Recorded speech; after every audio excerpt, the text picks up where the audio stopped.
Hi, I'm Dini. Welcome to my channel. Hai smart people, bertemu lagi dengan saya Dini dan Paris Mukadi. Kita masih membicarakan tentang tokoh Rahwana karena menurut saya itu menarik sekali ya. Kemarin kan sudah dijelaskan tentang lahirnya Rahwana dari pakem Pedalangan, Uttara Kondo sama pakem Mahabharata yang cuman berbeda sedikit dan nama-namanya juga beda, turunan-turunan leluhurnya juga beda. Nah, kali ini saya yang mau tanyakan dengan Paris itu adalah sebelum Rahwana menjadi raja di Alengka gitu. Karena setiap pementasan wayang orang tuh yang saya lihat tuh Rahwana tuh udah jadi raja di Alengka gitu. Pasti sebelum itu ada perjalanannya, itu pasti. Saya yakin banget, tapi nggak ada yang menceritakan gitu. Pasti ada cerita-cerita yang menarik sebelum menjadi raja itu.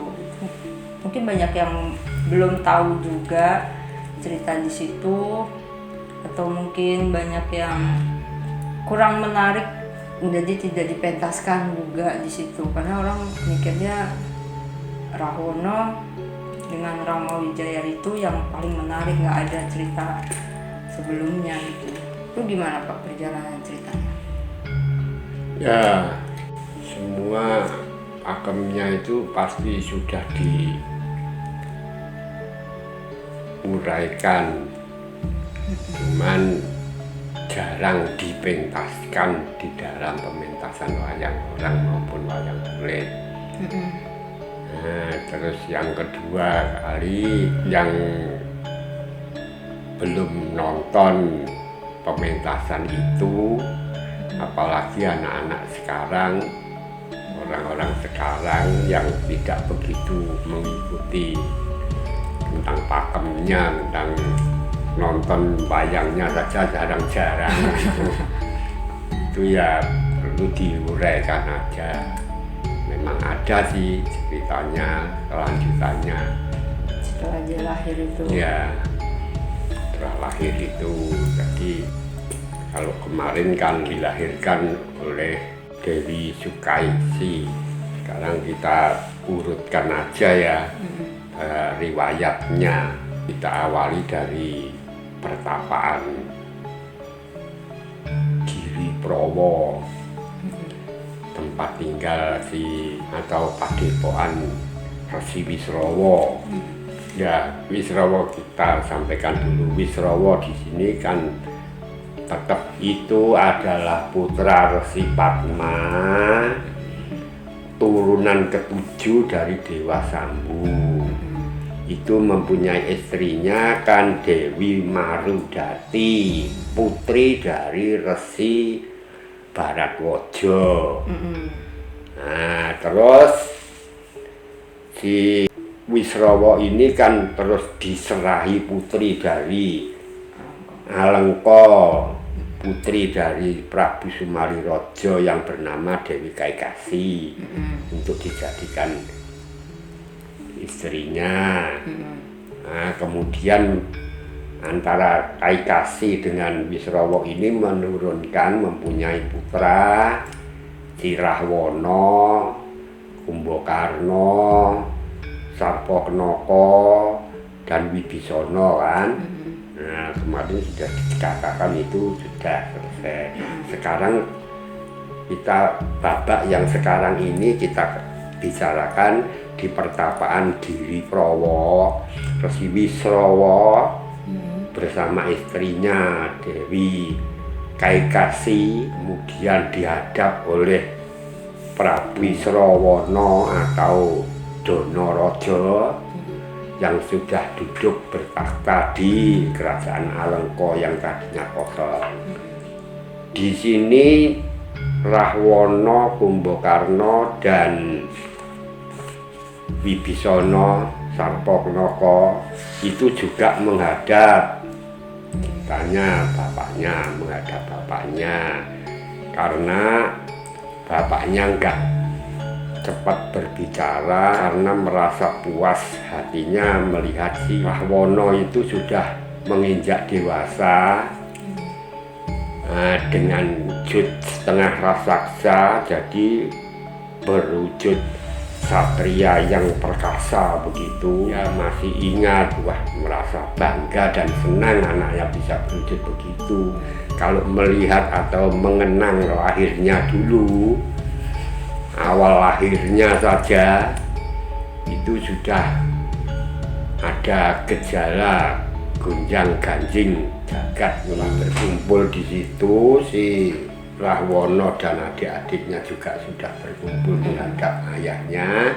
Kemudian Resi Wisrawa berkata bahwa Rahwana atau Dasamuka dan saudara-saudaranya di Kumbakarna, Sarpakenaka dan Wibisana itu sudah lulus menjalani warna tataran hidup dari zaman dulu itu. Jadi sebagai Brahmacarin ya sudah mendapatkan upapita. Upapita itu tanda pengesahan dari kastanya. Nah, memang anak yang kecil itu harus belajar kepada seorang Brahmana toh. Nah, itu belajarnya itu juga sudah ditangani oleh bapaknya sendiri kan, Brahmana Wisrawa itu kan. Nah, dia sampai sudah lulus ceritanya dari sebagai Brahmacarin. Nah, kemudian si Wisrawana ini mengusulkan, ini adik-adikku ini sudah nampak dewasa, tapi saya sangat ingin adik-adikku ini bisa mengenal lebih dekat kepada bertapa semedi untuk mendekatkan diri dengan dewa-dewanya. Tuh, nah, sambil memohon anugerah dewa untuk kebahagiaan hidupnya.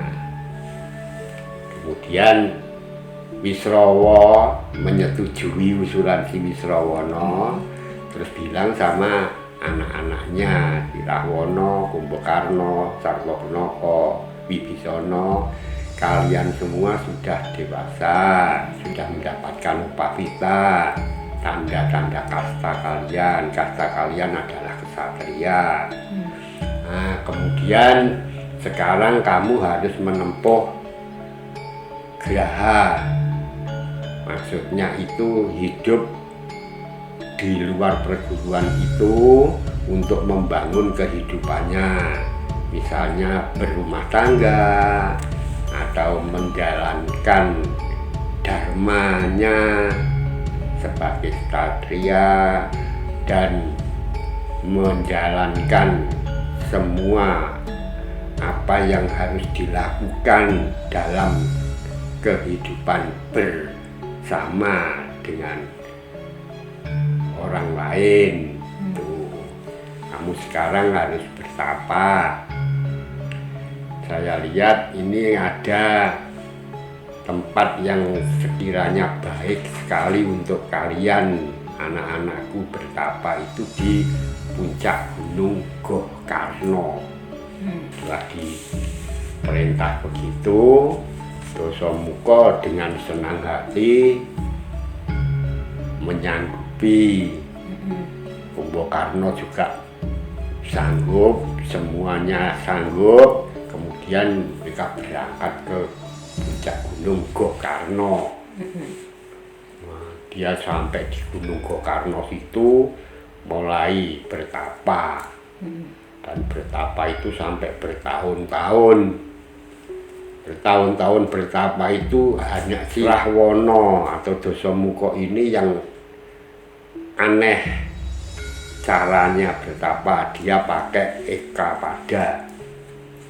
Pakai cara ekapada itu satu kaki buat berdiri, kaki yang lain ditarik, diangkat, ditekuk lututnya, kemudian tangannya yang 20 itu bersifat menyembah kepada dewa di atas kepalanya. Nah gitulah, ginilah Nah, gitu. Nah, juga kan. itu katanya sana ya. Nah, kemudian itu setiap tahun si Rahwono itu bertapa, itu setiap tahun itu kepalanya yang 10 itu dipotong satu-satu sama dia sendiri. Baunya, tangannya dipotong sepasang-sepasang. Terus potongan itu kepala sama baunya itu dimasukkan di dalam api sesaji. Api sesaji situ. Jadi dia pas dia berangkat ke Gunung Gokarno itu tuh bentuknya masih yang Enggak, kan sudah ditutup. Ditutup sama Wisrawa kan. Sudah dirapal dan dipuja, dia nggak kelihatan. Tapi pada waktu bertapa itu keluar semua itu keasliannya kan, dia sudah menyerahkan dirinya kan. Nah, setelah itu kepalanya dimasukkan ke api sesaji pada waktu tahun yang ke-10 ceritanya. Ini waktunya memotong kepala yang terakhir kan. Nah itu kebetulan datangnya Dewa Bathara Brahma datang. Tahu Bathara Guru lah, Guru Manikmaya. Nah itu pokoknya dewa yang paling tinggi, yang paling berkuasa. Kalau dalam Uttara Kanda, dewa paling tingginya itu masih si Brahma gitu. Karena ini juga gambaran untuk kalau dipentaskan di wayang wong, nah itu sudah bisa memakai dewa guru. Dibangunkan dari tapanya, merasa senang nih si Bathara Guru atau Bathara Brahma ini ya, dua-duanya datanglah gitu. Datang di situ, terus saya akan memberi anugerah kamu karena kamu berbakti kepada dewa dan kamu sangat setia dengan keinginanmu untuk bertapa, melakukan bertapa dengan keadaan seperti itu. Maka sekarang aku akan memberi anugerah, apa yang menjadi keinginanmu, ceritanya gitu. Akhirnya Rahwono menjawab, saya ingin menjadi manusia yang sakti, tidak ada yang menyamai kesaktianku. Tuh, dari yang wujudnya naga atau binatang atau raksasa atau dewa atau manusia, semua tidak ada yang menyamai kesaktian. Dan yang kedua, saya minta semua keinginanku bisa tercapai. Dua permintaan itu Raja Dewa ini memberikan, ya itu sudah saya terima permintaanmu dan kamu aku anugerahi akan terlaksana semua yang kamu minta itu. Nah, kemudian di Kumbakarna, Sarwokenaka, semua dikasih kesaktian. Nanti Rahwono juga sudah dikasih kesaktian. Terus permintaan terakhirnya si Rahwono, saya minta untuk bisa hidup berbahagia. Ya terus itu saya berikan itu, kamu akan hidup berbahagia. Kamu, kebahagiaanmu sudah kamu bawa sendiri. Ketahuilah kamu itu putra Kaikasi. Dewi Kaikasi itu adalah putra dari Prabu Sumalirojo, itu Raja Alengka. Jadi kebahagiaanmu hidup nanti ada di Alengka. Tuh, setelah berbicara itu, memberi anugerah itu, semua dikasih anugerah, cuman lainnya cuma dikasih kesaktian saja. Kesaktian hanya si Wibisana yang ditambah anugerah kebijaksanaan. Ya, yang selalu berbuat baik, berbuat melakukan keutamaan, nah itu dikasih kebijaksanaan untuk membantu para kawula lainnya agar bisa tentram kehidupannya. Itu terus dewanya pergi pulang. Nah, ini terus berkumpul, ini sepakat, wah bagaimana ini kita, kebahagiaan kita ada di Alengka. Berarti Alengka itu adalah milik Eyang Prabu Sumarirojo. Nah sekarang Alengka yang menjadi raja adalah kakaknya toh, si Wisrawana atau Donorojo. Nah sekarang sudah waktunya kita menuntut kembalinya warisan dari orang tua, warisan dari leluhur kita di Alengka. Nah sebaiknya sekarang kita ke Alengka saja. Itu berangkat dia, saudara itu menuju Alengka. Itu sudah punya sangu atau apa ya, punya pegangan lah. Punya pegangan kesaktian, punya pegangan ini, kesaktiannya nggak main-main itu. Seluruh makhluk tidak ada yang menyamai, dewa saja sejajar dengan dia, itu, ya loh. Nah, itu terus dia sampai di Alengka. Itu kalau lebih ramenya lagi, begitu datang itu ditemui oleh prajurit raksasa itu. Si Rahwana menyangka ini sudah berprasangka jelek terus kan, dia wataknya kan angkara murka, berprasangka jelek terus. Wah ini datang menemui saya ini mesti akan menolak dan akan mengusir saya.